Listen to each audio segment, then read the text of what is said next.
नमस्कार and hello everyone, hope you all are doing well. चलिए आज की कहानी की शुरुआत एक रहस्य से करते हैं। तारीख थी 24 जनवरी 1966। जगह यूरोप के बर्फीले पहाड़ मॉन्ट ब्लैंक। एयर इंडिया की एक फ्लाइट हादसे का शिकार हो जाती है और उस फ्लाइट के पैसेंजर्स में एक ऐसा शख्स था जिसका विजन, जिसका सपना हिंदुस्तान का नक्शा हमेशा के लिए बदलने वाला था। डॉक्टर होमी जहांगीर भाभा। उनका सपना क्या था? वही जो आप इस वक्त अपनी स्क्रीन पर देख रहे हैं। एक ऐसा भारत जो अपने एक्सपर्ट्स के लिए, अपने टैलेंट के लिए पश्चिम की तरफ ना देखे। एक ऐसा भारत जिसके पास अपने ही लोग होंगे जो देश को आगे ले जाएंगे। आज हम इस महान विजनरी की पूरी कहानी देखेंगे। उन्हें अक्सर इंडिया का ओपेनहाइमर भी कहा जाता है और आज हम जानेंगे क्यों। हम उनके बचपन और उनके असाधारण दिमाग से शुरुआत करेंगे। फिर हम कैम्ब्रिज में उनके साइंटिफिक ब्रेक थ्रूज को समझेंगे। उसके बाद हम देखेंगे कि कैसे उन्होंने भारत के लिए एक ग्रैंड विजन तैयार किया और कैसे उस विजन को हकीकत में बदलने के लिए न्यूक्लियर प्रोग्राम की नींव रखी। लेकिन इस सफर में उन पर क्या खतरे मंडराए, और आखिर में हम मॉन्ट ब्लांक के उस रहस्य की परतें खोलेंगे जहां उनकी कहानी अधूरी रहेगी। तो चलिए पर्दे के पीछे चलते हैं और देखते हैं कि ये अजीम शख्सियत, ये फॉर्मिडेबल माइंड बना कैसे। वो कौन सी शुरुआत थी जिसने एक ऐसे दिमाग को जन्म दिया जो एक देश का भविष्य लिखने वाला था। होमी जहांगीर भाभा का जन्म 30 अक्टूबर 1909 को बॉम्बे के एक बेहद प्रभावशाली और अमीर पारसी परिवार में हुआ था। उनके परिवार के टाटा परिवार से बहुत गहरे रिश्ते थे। लेकिन होमी भाभा की पहचान सिर्फ उनके परिवार से नहीं थी। वो बचपन से ही एक अलग मिट्टी के बने थे। उन्हें अक्सर एक रेनेसा मैन कहा जाता है, यानी एक ऐसा इंसान जिसकी रुचि सिर्फ एक चीज में नहीं बल्कि हर चीज में हो। जहां एक तरफ उन्हें वेस्टर्न क्लासिकल म्यूजिक और ओपेरा का जुनून की हद तक शौक था, वहीं वो एक बेहतरीन पेंटर और स्केच आर्टिस्ट भी थे। प्रकृति से उन्हें इतना प्यार था कि वो घंटों गार्डनिंग में बिताते थे। और साइंस तो उनके लिए खेल था। सोचिए, जिस उम्र में बच्चे खेलकूद में लगे होते हैं, उस 15 साल की उम्र में होमी भाभा ने एल्बर्ट आइंस्टाइन की जनरल थियरी ऑफ रिलेटिविटी पढ़ ली थी। यही कलात्मक और वैज्ञानिक सोच का अनोखा मिश्रण था जिसने उनके विजन को इतना विशाल और संपूर्ण बनाया। हर महान कहानी में एक मोड़ आता है, एक अंतरिम फैसला, और होमी भाभा की कहानी में भी वो मोड़ आया। उनके परिवार ने उनके लिए एक सीधा और साफ रास्ता चुना था, मैकेनिकल इंजीनियरिंग। प्लान बिल्कुल सेट था। कैम्ब्रिज यूनिवर्सिटी से इंजीनियरिंग की डिग्री लो और फिर जमशेदपुर में टाटा स्टील मिल्स में एक मेटालर्जिस्ट के तौर पर ज्वाइन कर लो। एक सुरक्षित, शानदार और आरामदायक फ्यूचर। लेकिन भाभा का दिल इस लोहे की दुनिया में नहीं बल्कि ब्रह्मांड के अनकहे रहस्यों में अटका था। उनका जुनून, उनकी दीवानगी थियोरेटिकल फिजिक्स थी। वही उनका सच था और उन्हें पता था कि वो इस फील्ड में कुछ बड़ा करेंगे। यही उनके जीवन का सबसे बड़ा टर्निंग पॉइंट बना। अपने पिता को लिखे एक बेहद जज्बाती खत में उन्होंने अपने दिल की बात साफ साफ रख दी। ये सिर्फ एक खत नहीं था, ये एक मैनिफेस्टो था, उनके सपनों का ऐलान। उन्होंने लिखा, मैं आपसे गंभीरता से कहता हूं कि बिजनेस या एक इंजीनियर की नौकरी मेरे लिए नहीं है। ये मेरे स्वभाव के बिल्कुल विपरीत है। मैं फिजिक्स करने के जुनून में जल रहा हूं। मुझे ये करना ही है और मैं करूंगा। यही मेरी एकमात्र इच्छा है। उनके पिता ने उनकी इज्जत के आगे एक शर्त रखी, पहले इंजीनियरिंग के एग्जाम में फर्स्ट क्लास लाकर दिखाओ, उसके बाद तुम्हारी फिजिक्स की पढ़ाई का खर्च मैं उठाऊंगा। भाभा ने शर्त मंजूर की, उसे पूरा किया और उनके लिए फिजिक्स के दुनिया के दरवाजे हमेशा के लिए खुल गए। और इस तरह भाभा पहुंचे कैम्ब्रिज यूनिवर्सिटी की मशहूर कैवेंडिश लैबोरेटरी में। ये कोई आम लैबोरेटरी नहीं थी। ये 1930 का वो दौर था जब विज्ञान में एक क्रांति आ रही थी, जब अचानक से एटम के रहस्य खुल रहे थे। न्यूट्रॉन की खोज हो चुकी थी और पूरी दुनिया के सबसे तेज दिमाग यहाँ न्यूक्लियर फिजिक्स के केंद्र में काम कर रहे थे। होमी भाभा इस क्रांति का एक अहम हिस्सा बनने वाले थे। कैम्ब्रिज में उनकी पहली बड़ी उपलब्धि कॉस्मिक रेडिएशन पर किए गए काम से आई। अब ये कॉस्मिक रेज क्या है? सोचिए, जैसे आसमान से एक अदृश्य बारिश हो रही हो, हाई एनर्जी पार्टिकल्स की। ये किरणें अंतरिक्ष से आती हैं। जब ये हमारे एटमॉस्फेयर में दाखिल होती हैं तो हवा के कणों से टकराती हैं, और इस टक्कर से क्या होता है? एक पार्टिकल शावर, यानी छोटे छोटे नए कणों की एक पूरी बौछार पैदा हो जाती है। होमी भाभा ने इस पूरी प्रक्रिया को, इस पूरे फिनोमेनन को मैथमेटिक्स के जरिए समझाया। उनका ये पेपर उनकी पहली पहचान बना जिसने वैज्ञानिक दुनिया को बताया कि एक नया सितारा उभर रहा है। लेकिन उनका सबसे मशहूर और अहम काम था भाभा स्कैटरिंग। इसको समझने के लिए पहले ये जानिए कि विज्ञान में हर पार्टिकल का एक उल्टा रूप होता है जिसे हम एंटी मैटर कहते हैं। तो इलेक्ट्रॉन का एंटी मैटर है पॉजिट्रॉन। अब सवाल यह था कि जब एक इलेक्ट्रॉन और एक पॉजिट्रॉन आपस में टकराते हैं तो आगे क्या होता है? उनके बिखरने यानी स्कैटर होने की संभावना क्या है? भाभा ने इस बेहद जटिल टक्कर की संभावना को इतनी सटीकता से कैलकुलेट किया कि पूरी वैज्ञानिक दुनिया दंग रह गई। क्वांटम इलेक्ट्रोडायनामिक्स के लिए ये कैलकुलेशन इतनी ज़रूरी साबित हुई कि विज्ञान ने इस पूरी प्रक्रिया को उनका ही नाम दे दिया, भाभा स्कैटरिंग। साइंस की दुनिया में इससे बड़ा सम्मान नहीं हो सकता। ये उनकी प्रतिभा का सबूत था।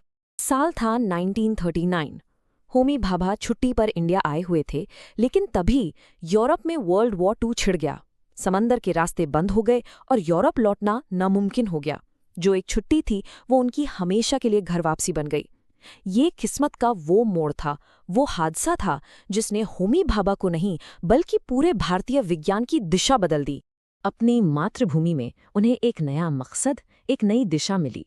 उन्होंने बेंगलोर के इंडियन इंस्टीट्यूट ऑफ साइंस में काम शुरू किया और वहां उन्हें साथ मिला नोबेल प्राइज विजेता सर सीवी रमन का। यहीं उनकी मुलाकात एक नौजवान, जोश से भरे साइंटिस्ट विक्रम साराभाई से हुई और ये दोस्ती और पार्टनरशिप इंडिया के वैज्ञानिक और अंतरिक्ष कार्यक्रमों की नींव बन गई।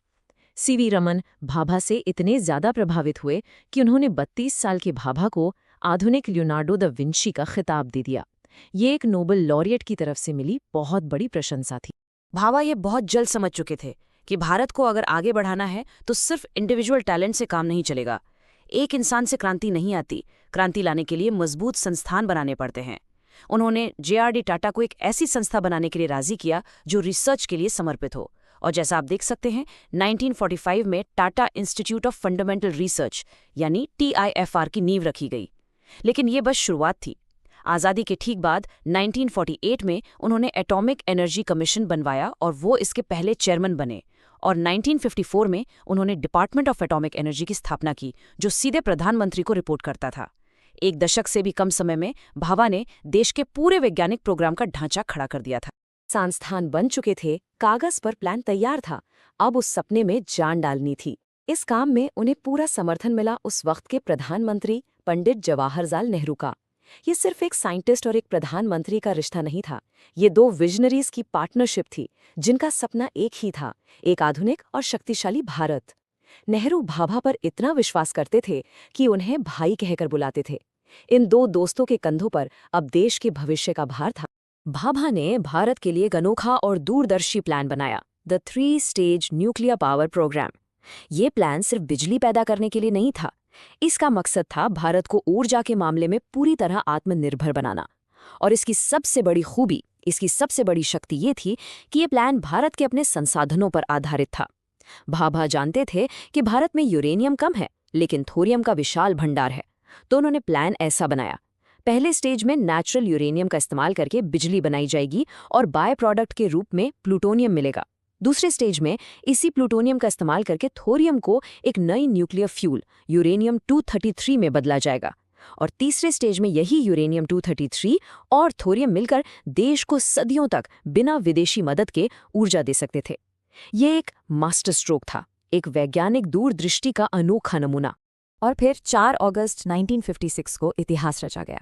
अप्सरा रिएक्टर के चालू होने के साथ ही इंडिया पूरे एशिया का पहला देश बना जिसके पास अपना काम करता हुआ न्यूक्लियर रिएक्टर था। सोचिए उस दिन को, ये भारत के लिए एक बेहद गर्व का पल था। इसके ठीक 4 साल बाद 1960 में कनाडा के सहयोग से इससे भी शक्तिशाली CIRUS रिएक्टर तैयार हुआ, और यही CIRUS रिएक्टर आगे चलकर उस प्लूटोनियम का मुख्य स्रोत बना जिसने आगे चलकर भारत के पहले परमाणु परीक्षण को संभव किया। फिर साल आया 1962। चाइना के साथ युद्ध में मिली हार ने सब कुछ बदल दिया। देश का आत्मविश्वास टूटा हुआ था, और इस आग में घी का काम किया 1964 में चाइना के पहले सफल परमाणु परीक्षण ने। अचानक भारत की सुरक्षा पर, उसकी सार्वभौमिकता पर एक गंभीर खतरा मंडराने लगा था। एक तरफ हार का जख्म था और दूसरी तरफ एक नए परमाणु खतरे का साया। इस बदलते हुए गंभीर माहौल के बीच डॉक्टर भाभा ने ऑल इंडिया रेडियो पर एक ऐसी घोषणा की जिसने पूरी दुनिया को चौंका दिया। यह एक बयान नहीं, एक गर्जना की तरह था।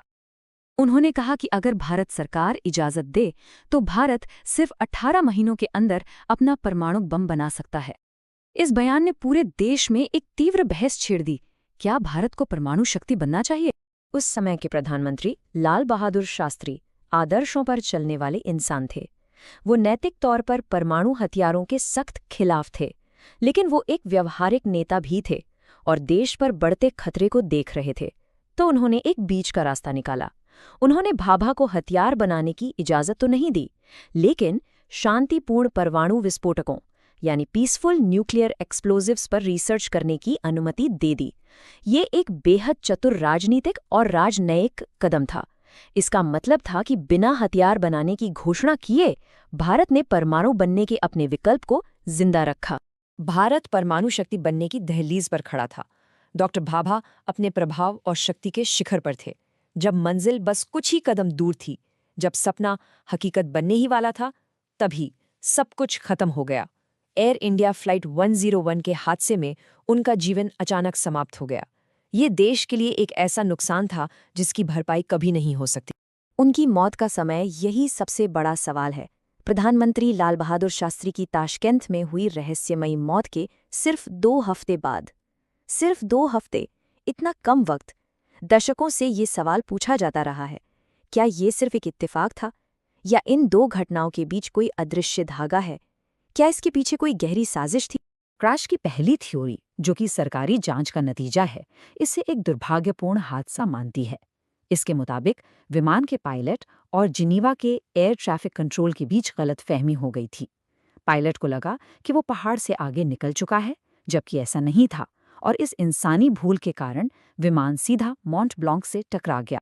लेकिन कई लोग इसे मानने को तैयार नहीं हैं। एक दूसरी थ्योरी इशारा करती है एक ऑनबोर्ड विस्फोट की तरफ। इस थ्योरी के मुताबिक हादसा जमीन पर नहीं, हवा में ही शुरू हो चुका था। क्या विमान के कार्गो होल्ड में कोई बॉम्ब रखा गया था जिसने उसे पहाड़ से टकराने से पहले ही हवा में तबाह कर दिया था? और फिर आती है तीसरी और सबसे विवादास्पद थ्योरी, वो थ्योरी जो आज तक फसानों में जिंदा है, विदेशी साजिश की थ्योरी। सवाल सीधा है, उस वक्त के जियोपॉलिटिकल माहौल को देखते हुए और भारत के न्यूक्लियर प्रोग्राम में भाभा के महत्व को देखते हुए, क्या दुनिया की कुछ बड़ी ताकतें एक परमाणु संपन्न भारत से डरती थीं? क्या उन्होंने इस प्रोग्राम को रोकने के लिए इसके जनक को ही रास्ते से हटा दिया? इस थ्योरी को तब और बल मिला जब एक पूर्व खुफिया एजेंट ने अपनी किताब में इसमें एक विदेशी हाथ होने का दावा किया। सवालों के जवाब शायद हमें कभी ना मिले। सच चाहे जो भी हो, साजिश भाभा को मार सकती थी, लेकिन उनके विजन को नहीं। उनकी विरासत आज भी जिंदा है और हमेशा रहेगी। जिन संस्थानों को उन्होंने अपने हाथों से बनाया, TIFR, AEC और भाभा एटॉमिक रिसर्च सेंटर यानी बार्क, आज भी भारतीय विज्ञान की रीढ़ की हड्डी हैं। और उन्हीं संस्थानों ने भाभा के सपने को तब पूरा किया जब 1974 में भारत ने स्माइलिंग बुड्ढा के कोड नेम के साथ अपना पहला सफल परमाणु परीक्षण किया। होमी भाभा सिर्फ परमाणु प्रोग्राम के जनक नहीं थे, वो एक आधुनिक आत्मनिर्भर भारत के वास्तुकार थे। एक ऐसे भारत की उन्होंने नींव रखी जो विज्ञान में शक्तिशाली हो और अपनी सुरक्षा और सार्वभौमिकता में सक्षम हो। उन्होंने अपना वादा पूरा किया। आज भारत को अपने एक्सपर्ट्स विदेश में नहीं ढूंढने पड़ते। उनका जलाया हुआ दिया आज भी कई पीढ़ियों को रोशनी दे रहा है और हमेशा देता रहेगा। अगर आपको वीडियो पसंद आया तो लाइक कीजिए, कमेंट डाउन और शेयर करना न भूलना। And attempt the quiz is well.